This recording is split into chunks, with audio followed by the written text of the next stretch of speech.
ভারতবর্ষের যে বাবরি মসজিদ বিলীন করা হয়েছে, সেক্ষেত্রে তারা একটা অথেন্টিক রেফারেন্স তুলে দিয়ে মানুষকে গোমরা বানানোর জন্য বলতে চেয়েছে সেখানে অনেক দেবদেবীর প্রতিচ্ছবি ছিল।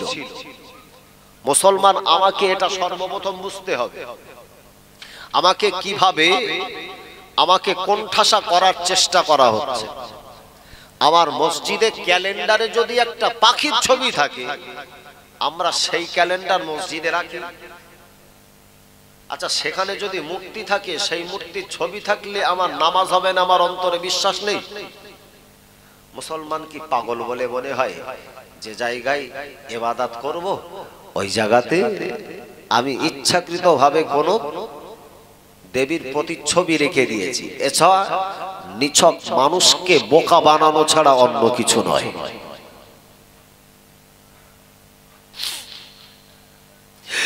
আবার মুসলমানের ভাইজানেরা, জাবানেরা, যুবকেরা, ও আল্লাহ পাকের বান্দারা, এ ভারতবর্ষের জমিনে আল্লাহর একজন আবেদ বান্দা, ভারতবর্ষে মুঘল সাম্রাজ্যের যিনি শাসনভার দখল করেছিলেন, ও জওয়ানেরা, ভারতবর্ষের একজন রাজা বাদশাহ ঔরঙ্গজেব, যার সম্পর্কে ভারতবর্ষের মুসলমান তাকে অত্যাধিক খোদা ভীরু মনে করে, ওই বাদশাহ ঔরঙ্গজেবের আরো একটা নাম ছিল, নাম হলো তার বাদশাহ আলমগীর। বাবর যদি মসজিদ তৈরি করে, অন্যের জায়গা জবরদখল করে যদি আমি সেই জায়গায় নামাজ পড়ি, আমার অন্তরে তো পরিপূর্ণ বিশ্বাস জায়গা পাক না হলে নামাজ, জোরে বলে, হবে না। অন্যের জায়গা দখল করলে সেই জায়গাতে নামাজ পড়লে নামাজ কবুল হবে না। মুসলমান যখন নামাজ পড়বে, একটা মুসলিম নামাজ পড়বার আগে সে সর্বপ্রথম যেটা খেয়াল করে, যে জায়গায় আমি নামাজ পড়ব ওই জায়গাটা আমি সর্বপ্রথম দেখে নেই জায়গাটা পাক না না পাক। কথা ঠিক কি না?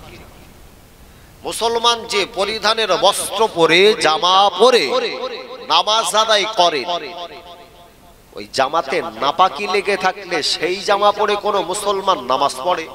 এর বুকে যত কমিউনিটির মানুষ রয়েছে, সমস্ত কমিউনিটির ভিতরে মুসলিম কমিউনিটির মানুষ যেখানে বসবাস করে, সার্বিকগত দিক দিয়ে এই মুসলমান সমাজকে কোণঠাসা করা হয়েছে না হয়নি?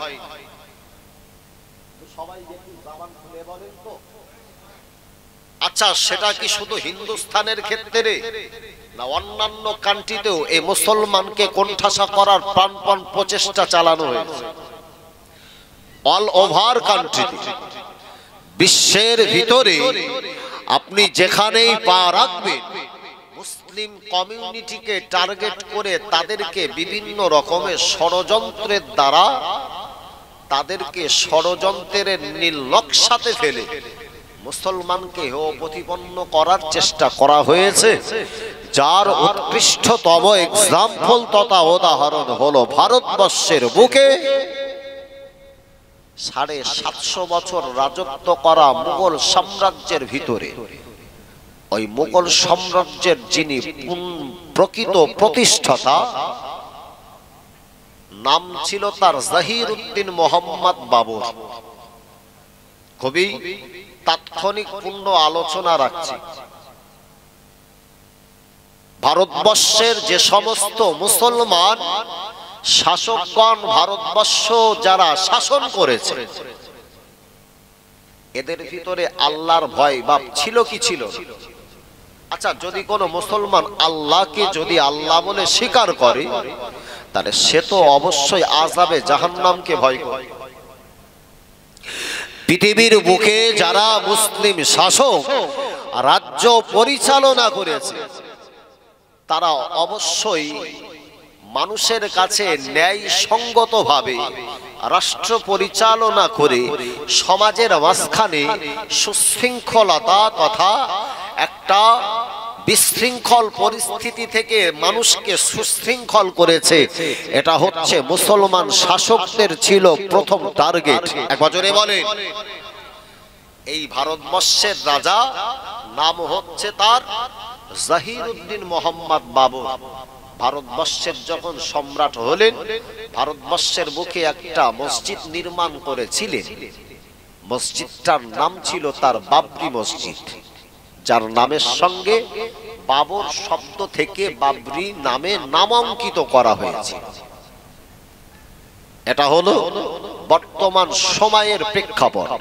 যে এবারে আপনি বুঝুন, মুসলমান যখন নামাজ পড়বে, একটা মুসলিম নামাজ পড়বার আগে সে সর্বপ্রথম যেটা খেয়াল করে, যে জায়গায় আমি নামাজ পড়ব ওই জায়গাটা আমি সর্বপ্রথম দেখে নেই জায়গাটা পাক না না পাক। কথা ঠিক কি না? মুসলমান যে পরিধানের বস্ত্র পরে, জামা পরে নামাজ আদায় করে, ওই জামাতে নাপাকি লেগে থাকলে সেই জামা পরে কোনো মুসলমান নামাজ পড়ে?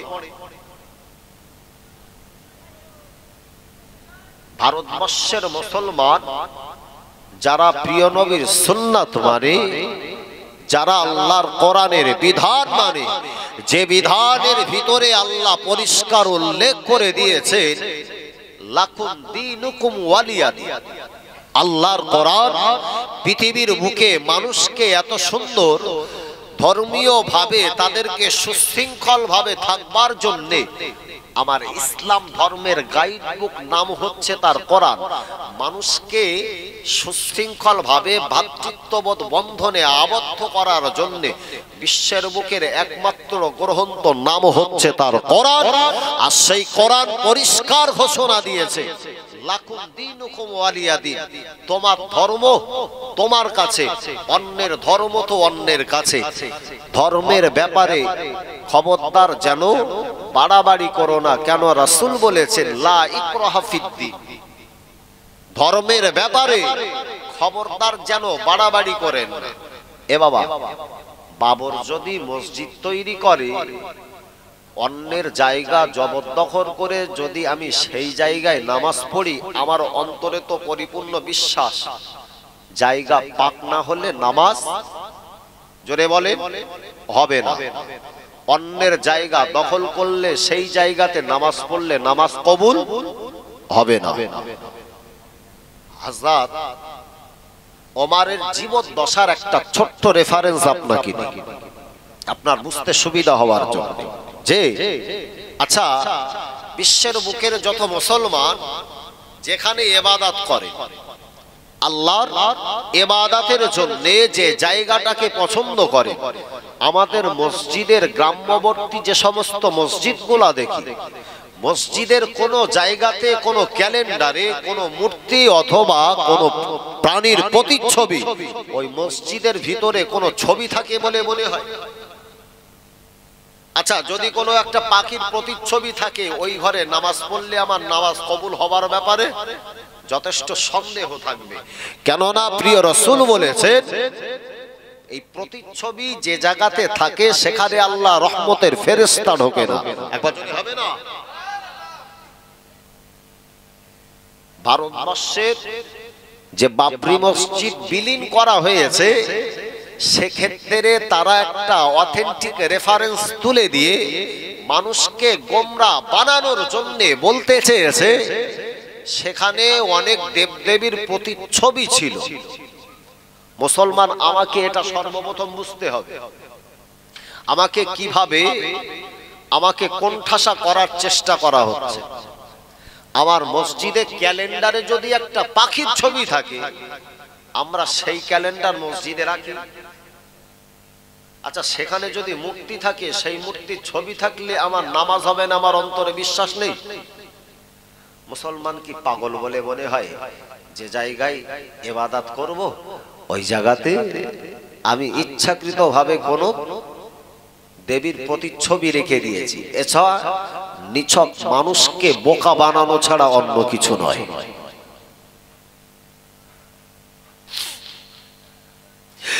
আবার মুসলমানের ভাইজানেরা, জাবানেরা, যুবকেরা, ও আল্লাহ পাকের বান্দারা, এ ভারতবর্ষের জমিনে আল্লাহর একজন আবেদ বান্দা, ভারতবর্ষে মুঘল সাম্রাজ্যের যিনি শাসনভার দখল করেছিলেন, ও জওয়ানেরা, ভারতবর্ষের একজন রাজা বাদশাহ ঔরঙ্গজেব, যার সম্পর্কে ভারতবর্ষের মুসলমান তাকে অত্যাধিক খোদা ভীরু মনে করে। ওই বাদশাহ ঔরঙ্গজেবের আরো একটা নাম ছিল, নাম হলো তার বাদশাহ আলমগীর। এবার নাম শুনেছেন না শুনেননি? বাদশাহ আলমগীর। ইসলামের ইতিহাস খুললে দেখতে পাবে বাদশাহ ঔরঙ্গজেব, যার সম্পর্কে কিতাবে বলা হয়েছে বাদশাহ ঔরঙ্গজেব এতটা ন্যায় নীতি নিষ্ঠা পরায়ণ শাসক ছিলেন, যে কারণে ইতিহাসের পাতায় বাদশাহ ঔরঙ্গজেবকে বিশ্বের ইতিহাস যারা রচনা করেছেন, আল্লাহ পাকের ওলি বান্দা বাদশাহ ঔরঙ্গজেবকে তারা জিন্দা পীর বলে আখ্যায়িত করেছেন। জোরে বলে চিল্লে হবে না, নারে তাকবীর। অথচ ভারতবর্ষের ইতিহাস খুললে দেখতে পাবে এই বাদশাহ ঔরঙ্গজেবকে ইতিহাসের পাতায় দাক্ষিণাত্যের নীতিকে কেন্দ্র করে তাকে চোর সাজানো হলো। তাকে আল্লাহর একজন জিন্দা পীরকে, আল্লাহর একজন শ্রেষ্ঠ মাহবুব, যিনি ভারতবর্ষ রাজত্ব করেছে, এই ভারতবর্ষের রাজত্ব করাকালীন রাজকোষ থেকে একটা টাকা নিয়ে নিজের সংসার খরচ ব্যয় করে না, যে বাদশাহ ঔরঙ্গজেব হিন্দুস্তানের জমিনে যখন শাসন কার্য গ্রহণ করেছে, শাসন কার্য গ্রহণ করাকালীন সমাজের মাঝখানে কোনো মানুষের হক ফাঁকি দেয় না, দুর্নীতি করে অন্যায় ভাবে কারোর প্রতি জবরদখল করে না। বাদশাহ ঔরঙ্গজেবের জীবন ইতিহাস যদি আপনি দেখেন তাজ্জব হয়ে যাবে। আহা, ভারতবর্ষের মুসলিম শাসকগণ কেমন ন্যায় নীতি নিষ্ঠা পরায়ণ, যারা কোরআন মানতেন, যারা প্রিয় নবীর হাদিস মানতেন।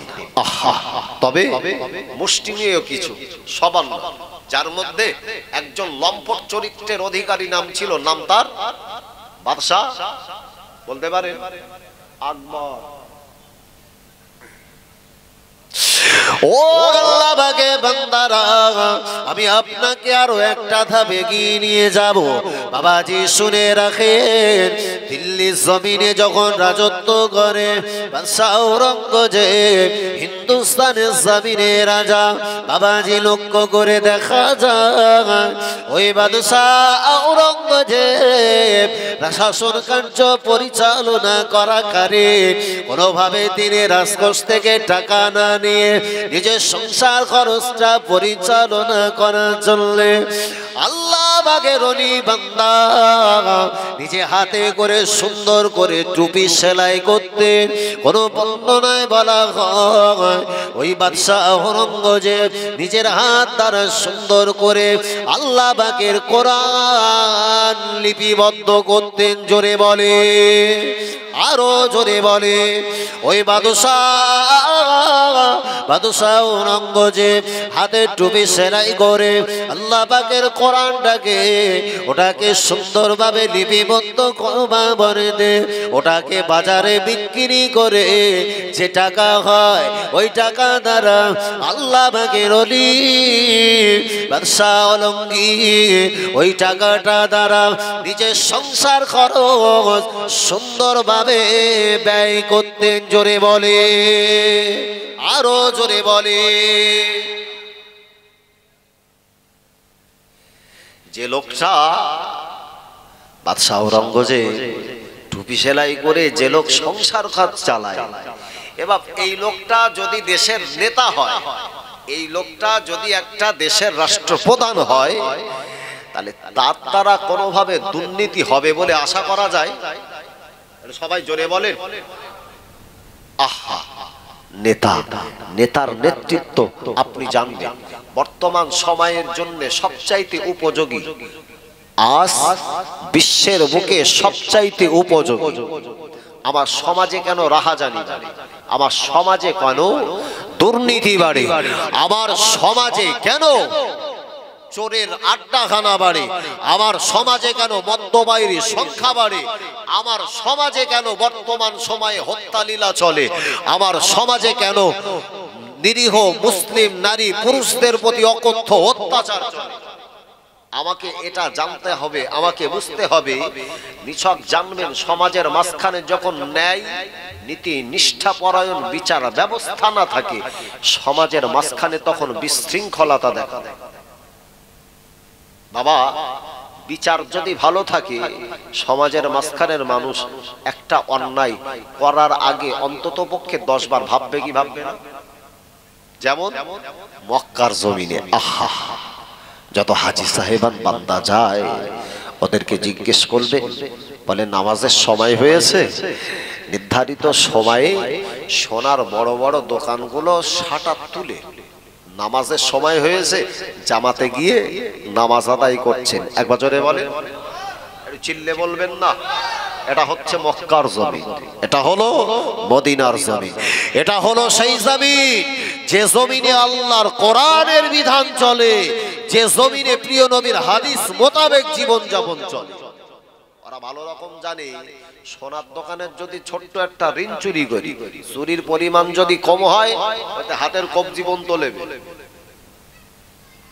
যদি চুরির পরিমাণ বেশি হয়, হাতের এই একদম অর্ধেক যাবে। আর যদি দোকান সমেত চুরি করো, যেরকম ডাকাতি হয়, আহা ওরম ধরা পড়লে একদম হাতের গোড়া করিস করে একদম পুরো সোজা করলে। আচ্ছা, আমার দেশের আইন ব্যবস্থা যদি এমন হয়, আমি জানি যে চুরি করে ধরা পড়লি আমার হাত যাবে, তার মানে আমি হ্যান্ডিক্যাপ, এই হাত দিয়ে জীবনে আর খাতি পারবো না। চুরি করে আমার লাভ কি হবে? যদি নিজের খাবার নিজে না তুলেই খাতি পারলাম, ওর থেকে ভালো হয় একটু মাঠে কাজ করেই চালাবো।